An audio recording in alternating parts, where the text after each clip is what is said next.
You don't know true silence until a multi-million-dollar engine dies at 20,000 feet. No sirens, no cinematic explosions, just a heavy, sickening clunk, the smell of burning ozone, and the sudden, crushing realization that you are 19 years old, strapped to 30 tons of plummeting, dead steel. The cockpit smelled like stale sweat, hot electrical wiring, and the bitter metallic tang of JP-8 jet fuel. It was a smell that burrowed into the fire-retardant fabric of Chloe's flight suit and stayed there, no matter how many times she washed it. She was 19. The military hadn't lowered the age requirement out of some progressive ideal. They had lowered it because the attrition rate in the sandbox had hollowed out the squadrons. They needed warm bodies with fast reflexes, and Chloe's generation, raised on high-stakes simulations and twitch-response stimuli, fit the bill. They pinned wings on teenagers and handed them the keys to machines that cost more than the GDP of small island nations. Right now, that machine was vibrating with a steady, reassuring violence beneath her. She shifted in her seat, wincing as the edges of her G-suit pinched the soft skin of her inner thighs. The midday sun was a blinding, hostile white, baking through the scratched acrylic of the canopy. She was flying a routine, high-altitude patrol over a stretch of desert, so barren it didn't even warrant a name on the tactical map. Just a string of grid coordinates. The HUD, the heads-up display, cast a faint, sickly green glow against her dark visor. Altitude, 22,000 feet. Airspeed, 450 knots. Fuel flow normal. Everything was boring. Boring was safe. She let out a breath, fogging the inside of her oxygen mask for a fraction of a second before the regulators sucked it away. She was tired. Her neck ached from constantly swiveling to check her 6 o'clock. A habit drilled into her by instructors who were mostly dead now. She reached up with a gloved hand, adjusting the volume knob on her comms panel. The static was a low hiss, white noise that kept the oppressive isolation of the stratosphere at bay. Then came the thump. It wasn't loud. It didn't sound like a bomb or a structural tear. It felt like driving over a massive pothole in a heavy truck. The airframe shuddered, a sharp lateral jerk that slammed Chloe's helmet against the left side of the canopy. "Shit!" she hissed, her hands tightening instantly around the center stick and the throttle. For 2 seconds, she thought it was just rough turbulence, a rogue pocket of bad air. Then the master caution light illuminated. It didn't just turn on. It stabbed into the dimness of the cockpit, a harsh, flashing yellow glare that instantly spiked her heart rate. Before her brain could process the warning, the low-frequency hum of the turbine behind her, the heartbeat of the jet, pitched down. It was a sickening sound, a mechanical groan followed by the whining deceleration of thousands of metal blades grinding down to a halt. The vibrations died. The digital RPM gauges on her right multifunction display tumbled backward. 100%, 80%, 40%, 0. Every screen in the cockpit flickered, panicked, and died. The HUD vanished. Silence rushed in to fill the void. It was absolute. The deafening roar of the jet engine was replaced entirely by the hollow, rushing sound of wind tearing over the canopy. It sounded like being inside a tin can thrown down a wind tunnel. "No, no, no, no," Chloe muttered, her voice tight, raw, sounding too young, too small for the space. She shoved the throttle forward. Nothing. The grip felt utterly disconnected, a useless piece of plastic sliding on a track. Gravity, suddenly remembering she was there, reached up and grabbed the aircraft. Without thrust, the 30-ton fighter was just an aerodynamic brick. The nose pitched down, heavy and lifeless. Chloe pulled back on the stick. It didn't respond like a precision instrument anymore. The fly-by-wire system was dead. The emergency hydraulic backups were supposed to kick in, but the stick felt like it was encased in wet, setting concrete. She had to use her shoulder, engaging her core just to pull it back an inch. Her breath came fast, ragged, echoing in her own ears through the mask. The metallic taste of fear flooded her mouth. The training manuals told you to aviate, navigate, communicate. They made it sound clinical, methodical. They didn't tell you about the cold sweat that immediately slicks your palms inside your Nomex gloves. They didn't tell you how your stomach drops so fast, it feels like your organs are trying to escape through your throat. She looked down at her kneeboard. The emergency checklist was strapped to her right thigh. Her leg was shaking so violently, the printed text blurred into a block of black ink. Engine restart in flight. She knew the steps. She'd run them in the simulator 100 times. But the simulator didn't smell like burning wiring. The simulator didn't have the altimeter unwinding at a terrifying speed. She fumbled for the auxiliary power unit switch on the left console. Her fingers were clumsy, thick, devoid of fine motor control. She slapped at the panel, missing the switch, her knuckles scraping hard against a jagged metal toggle. She felt the skin tear, felt the warm seep of blood inside the glove, but the pain didn't register. She found the APU switch and slammed it upward. Come on, you piece of shit. Catch.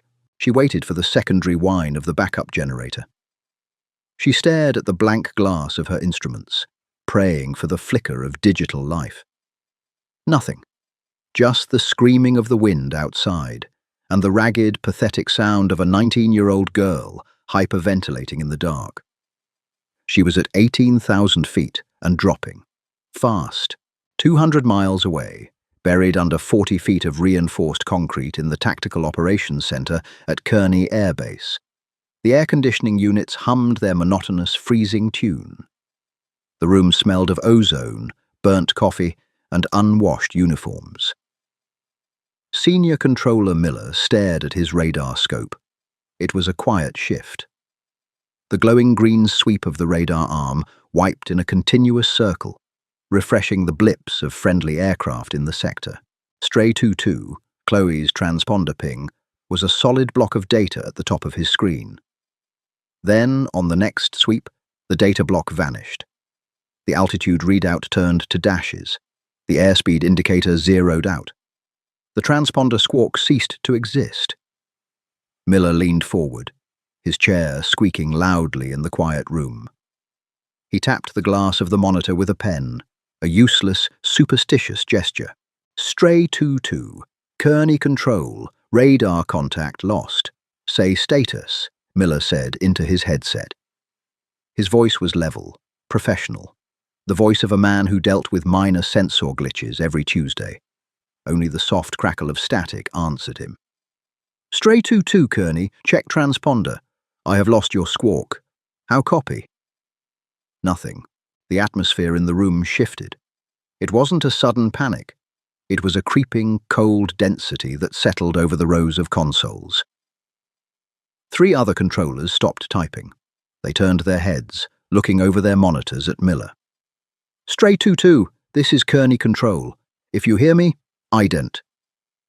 Miller looked at the primary radar, the raw, unfiltered returns, bouncing off physical objects in the sky. There was a blip where Chloe should be, but it wasn't holding steady. She's dropping, the controller to Miller's left said softly. She's dropping fast, 4,000 feet a minute. Get the watch, Commander, Miller barked, the professional calm cracking just a fraction. He keyed his mic again, pushing maximum power through the transmission towers. Stray 2-2, Kearney, guard channel, do you read? Up in the plummeting jet, the radio silence was finally broken. It wasn't Miller's voice that came through. The jet's main communication bus was dead. What came through the backup emergency battery receiver was broken, chopped up by interference, distorted into a garbled robotic mess. Ray 2, Ernie, red. Chloe grabbed the transmit toggle on the throttle quadrant. Her hand was cramping from gripping the heavy, dead controls.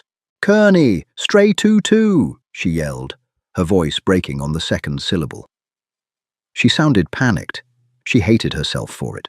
She wanted to sound like the grizzled veterans in the old war movies, cool and detached, while the world burned around them. Instead, she sounded exactly like what she was, a terrified teenager. I have a total loss of power, total engine failure. A PU is unresponsive. I am a dead stick. She released the button and immediately grabbed the stick with both hands, trying to keep the nose from diving completely vertical. The physical exertion was immense. Her shoulders burned. Sweat pooled in the collar of her suit, dripping down her spine. "2-2, copy, bail out, repeat. Pull the..." The radio died again. Bail out. Eject. Chloe looked down between her legs at the yellow and black striped handle of the ejection seat. It was right there. A violent, explosive escape route. Pull the handle, and rockets would blast her through the canopy. It would shatter her spine, compress her vertebrae, maybe break her legs if the wind blast caught her wrong. But she would live. Her hand hovered over it. Her fingers twitched. But if she pulled it, the jet was gone. $30 million of taxpayers' money, a critical piece of hardware the squadron couldn't afford to lose, would smash into the desert floor. And she would be the pilot who gave up, the girl who panicked, the 19-year-old mistake they never should have trusted. Aviate, navigate, communicate. "Fuck that," she rasped, pulling her hand away from the ejection handle. She forced herself to look at the mechanical standby instruments, the analog dials immune to electrical failure. Altitude, 12,000 feet. She was falling so fast, the altimeter needle looked like the second hand on a clock, ticking relentlessly downward. The desert floor in the canopy was no longer an abstract painting of browns and tans. It was acquiring texture. She could see the jagged shadows of dry ravines, the cracked patterns of dried alkali flats. It was rushing up to meet her with terrifying speed. Her stomach revolted. A wave of intense nausea hit her, born of the violent, unpowered descent and pure adrenaline. She gagged, a wet, sour heave. She threw up a small amount of bile into her oxygen mask. The acidic, terrible smell filled the tight rubber cup over her nose and mouth. She couldn't take the mask off. She needed the comms microphone built into it, and taking a hand off the heavy stick to unclip the bayonet fittings on her helmet would mean losing whatever meager control she had over the jet's attitude. She forced herself to swallow the nausea down, tears of involuntary physical reflex pricking the corners of her eyes. "Focus!" she screamed at herself inside the mask. "Focus, you stupid kid!" She needed to get the engine turning. To restart a jet engine mid-air without the APU, she needed ram air. She needed to trade what little altitude she had left for blistering speed, diving the nose down to force air through the intakes fast enough to physically spin the turbine blades, hoping there was still enough battery spark to ignite the fuel. It was a desperation move, a windmill restart. She checked the altimeter.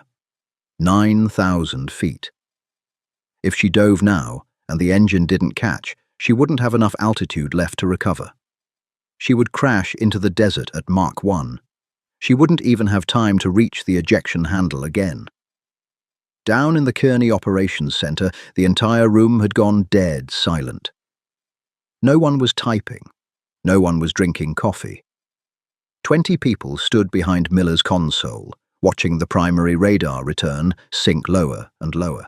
"Altitude passing 8,000, Miller said quietly, speaking to the room, to the commander, to himself. "Airspeed increasing. She's putting the nose down." "Did she punch out?" the watch commander asked, his voice tight. "Do we have an ejection squawk?" Miller stared at the screen. The blip was accelerating. "Negative, sir," Miller whispered. "No parachute return. She's riding it down." In the cockpit, the rushing wind turned into a deafening roar. The airframe began to rattle violently enough that Chloe's teeth clattered together. She shoved the heavy, unyielding stick forward. The nose dropped. The brown earth filled her entire field of vision. She watched the analog airspeed indicator climb. 300 knots, 400, 500. The jet was screaming. The ground was right there. She reached for the engine ignition switch with a bloodied, trembling glove. 6,000 feet. The analog airspeed indicator bounced violently as the needle swept past 450 knots, then 500. The entire airframe was rattling, a high-frequency vibration that rattled Chloe's teeth and blurred her vision. Outside the acrylic canopy, the wind was no longer a rushing sound. It was a physical, deafening roar, a continuous blast of kinetic energy trying to rip the wings off the fuselage. She was diving at a 30-degree angle. The desert floor wasn't just a texture anymore. It was geography. She could see the deep, shadow-filled cuts of dry arroyos, the scattered clumps of pale green scrub brush, the blinding white reflection of a dried alkali lakebed. It was all expanding in her vision, rushing upward with terrifying predatory speed. 5,000 feet. Her right hand was cramped, fingers locked around the heavy, dead stick. Her left hand hovered over the engine control panel. She needed 550 knots to generate enough ram air to spin the turbine blades manually. She needed the physical force of the atmosphere to do the job of a heavy electrical starter. Come on, come on. The airspeed needle touched 550. 4,000 feet. She was out of time. She slammed the engine master switch forward, engaging the ignition sequence, and shoved the throttle off the idle detent. She dumped fuel into a dark, cold combustion chamber, praying for a spark from the auxiliary battery. For 2 seconds, which stretched into an agonizing, silent eternity, nothing happened. The ground filled her entire forward view. She could see the individual rocks casting long afternoon shadows. Then a shudder. It wasn't the smooth, whining spool-up of a jet engine on a tarmac. It felt like a car bomb detonating in the trunk. A massive, concussive bang rocked the airframe, throwing Chloe violently forward against her shoulder harnesses. The jet yawed hard to the right, asymmetric thrust kicking in with raw, uncalibrated violence. Fire had caught. The compressor, choking on a massive gulp of raw fuel and unstable airflow, stalled, spat out a 10-foot tongue of flame from the exhaust, and then, miraculously, bit into the air. The low-frequency rumble of the turbine roared to life, sending a wave of hot, blessed vibration through the floorboards and into the soles of her boots. But she was at 2,800 feet. She was traveling at over 600 miles an hour, pointed directly at the earth. "Pull!" she screamed, a feral, guttural sound that tore her throat. She pulled back on the stick with both hands. Without full hydraulic pressure fully restored yet, the controls were still heavy, fighting her with the aerodynamic load of a jet traveling at near Mach 1. She planted her boots against the rudder pedals, locked her core, and hauled backward, using every muscle in her shoulders and back. Gravity struck back with a vengeance. The G-forces hit her not as a gradual weight, but as a falling safe.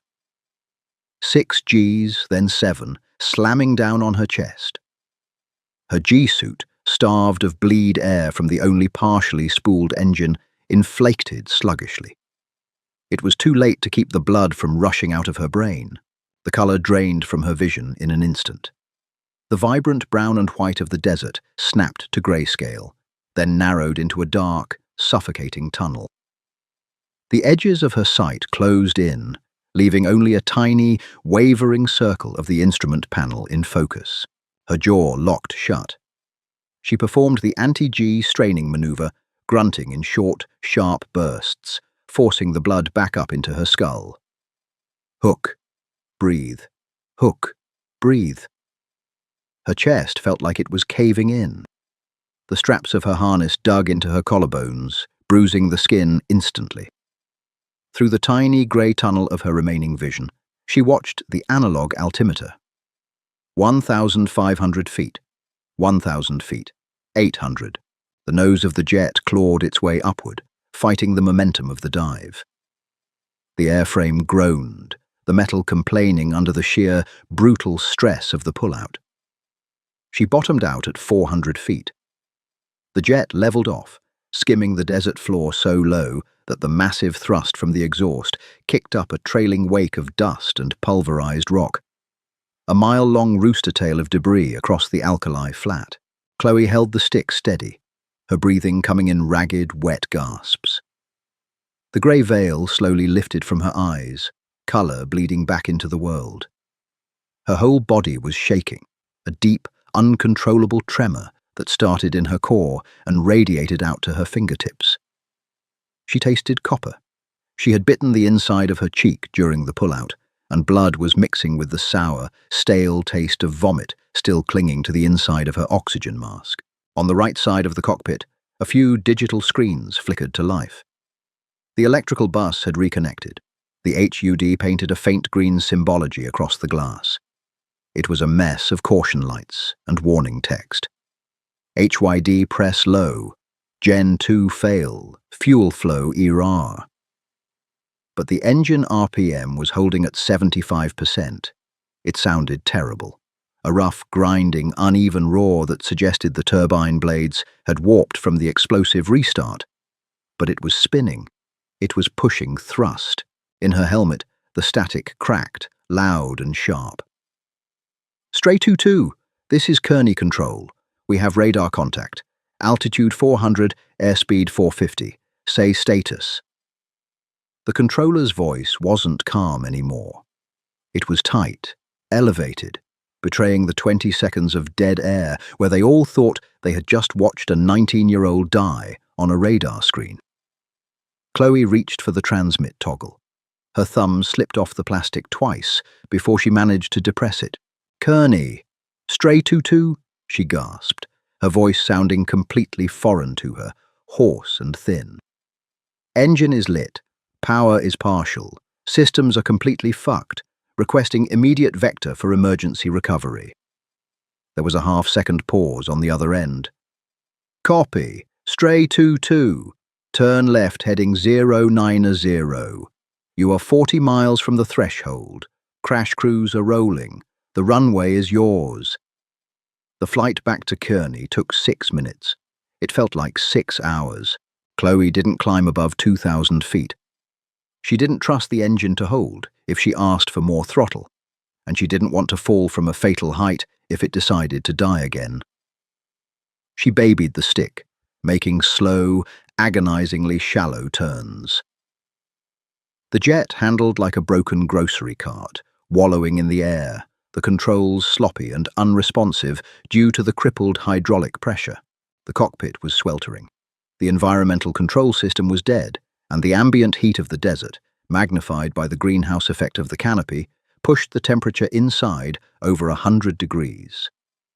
Sweat ran into Chloe's eyes, stinging furiously, but she couldn't wipe them. She didn't dare take a hand off the stick. The base appeared on the horizon, a sprawling, ugly scar of grey concrete and corrugated metal hangers against the beige expanse. Stray 2-2, Kearney Tower. You are cleared to land runway 24 left. Winds are calm. Copy, Tower, Chloe rasped. She lined up with the runway. It looked impossibly narrow. Dropping gear, she announced. She pushed the landing gear handle down. Nothing happened. The primary hydraulic system, which pushed the heavy struts out into the slipstream, was gone. Gear fail, she muttered, the panic bubbling back up in her throat. She couldn't do a belly landing, not with a damaged engine that might rupture and turn the jet into a sliding fireball. She reached down to her left, grabbing the emergency gear blowdown handle. It was a mechanical system, utilizing compressed nitrogen to literally blast the landing gear out of their bays. She yanked it hard. Thunk, thunk, thunk. 3 heavy, bone-jarring impacts shook the jet as the wheels locked into place. On the panel, 3 green lights illuminated. Gear down and locked, she reported, her breathing rapid. Tower copies 3 green. You're coming in hot, Stray. She was. Without full hydraulics, she couldn't deploy the leading-edge flaps or the speed brakes.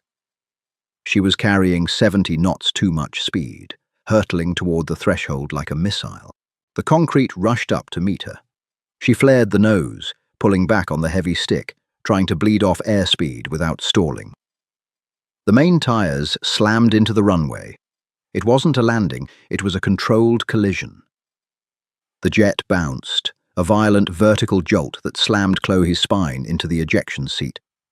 The nose slammed down a second later. She slammed her feet down on the toe brakes. The anti-skid system was dead. The heavy rubber tires instantly locked up, dragging across the rough concrete. A massive cloud of white, acrid smoke exploded from the main gear, billowing up past the canopy. The smell of burning rubber and scorched brake pads instantly filled the cockpit through the vents. The jet violently swerved to the left, the nose tracking toward the dirt shoulder of the runway. Right rudder, she screamed at herself, stomping on the right pedal, fighting the slide. Pop, pop. Both main tires blew out simultaneously, the heavy rubber shredding under the friction. The jet dropped 3 inches, the magnesium wheel hubs grinding directly into the concrete, sending a shower of brilliant white sparks trailing 50 feet behind the aircraft. The noise was deafening, a horrific screech of metal on rock. The jet shuddered violently, throwing Chloe side to side against her restraints. It careened off the center line, the right wing dipping precariously close to the ground. She kept her feet jammed on the brakes, gripping the stick until her knuckles were white, riding the sliding, dying momentum of the machine. Finally, with a sickening, grinding lurch, the jet spun 90 degrees to the right and skidded off the concrete. The landing gear dug deep into the soft desert dirt, ploughing a massive trench before the aircraft slammed to a complete, abrupt halt. The silence that followed was heavier than the noise. The engine gave one last, wet mechanical cough and died. The spooling down of the turbine was the only sound left. Chloe sat frozen. She stared straight ahead, out the canopy, at the vast, empty expanse of the desert. She didn't move. She didn't breathe. Her brain, flooded with enough adrenaline to kill a small animal, simply stopped processing. The emergency was over, and the biological bill had come due. Her hands remained locked around the center stick. She tried to open her fingers to release her grip, but the muscles had cramped so severely that they wouldn't obey. They were frozen into rigid, painful claws. Through the thick acrylic of the canopy, she saw the flashing red and yellow lights of the crash trucks bounding over the dirt toward her. The heavy, lumbering vehicles surrounded the jet, kicking up clouds of dust. Figures in silver proximity suits leapt out, spraying white foam under the wings where the wheel hubs were glowing cherry red. A ladder clanged hard against the side of the jet. Someone was banging on the glass. Chloe slowly turned her head. A firefighter in a silver helmet was gesturing wildly, pointing at the manual canopy release. She forced her right hand off the stick. It took immense physical effort to pry her fingers open. She reached over, grabbed the yellow canopy lever and hauled it backward. The heavy acrylic lid popped up and back, groaning on its rails. The heat of the desert afternoon rushed in, hitting her like a physical blow. It smelled of sagebrush, diesel exhaust from the fire trucks, and the bitter chemical stench of the fire-retardant foam. "Pilot, are you injured? Talk to me," the firefighter yelled, leaning into the cockpit. His voice was muffled by his mask, his eyes wide behind the visor. Chloe looked at him. She looked at his gloved hand reaching in to unbuckle her harness. She wanted to say something cool. She wanted to say, "I'm fine, just a scratch." She wanted to be the unflappable fighter pilot from the recruiting posters. Instead, the smell of the burnt rubber, mixed with the stale vomit in her mask, finally broke her. She reached up with shaking, uncoordinated hands, tore the bayonet clips of her oxygen mask loose from her helmet, leaned over the side of the cockpit, and violently threw up onto the scorched, foam-covered metal of the fuselage. The firefighter didn't flinch. He didn't offer a platitude. He just reached in, his heavy, silver-gloved hands finding the buckles of her harness, releasing the heavy straps that pinned her to the ejection seat. "I got you, kid," he said, his voice low, rough, and entirely human. "I got you. Come on out." Chloe didn't climb down the ladder. Her legs, completely devoid of strength, turned to water the moment she tried to stand. The firefighter caught her, hauling her 19-year-old body over his shoulder like a sack of wet laundry, carrying her down the metal rungs to the solid, unmoving earth. She lay on a bright orange plastic backboard in the dirt, staring up at the blinding blue sky. The roar of the wind was gone. The smell of the jet fuel was fading. There was no triumphant music. There were no cheers from the flight line. There was just the hot sun, the harsh glare of reality, and the heavy, undeniable truth that tomorrow she was going to have to get back in that cockpit and do it all over again. The silence after the storm is always the loudest. If Chloe's harrowing dive and brutal fight for survival kept you glued to the screen, don't let the story end here. Hit that like button to show your support. Share this video with fellow aviation and drama fans, and subscribe to our channel for more intense, ground-level stories. Drop a comment below. Could you maintain your nerve when the engine dies, or would the panic win? Join the conversation.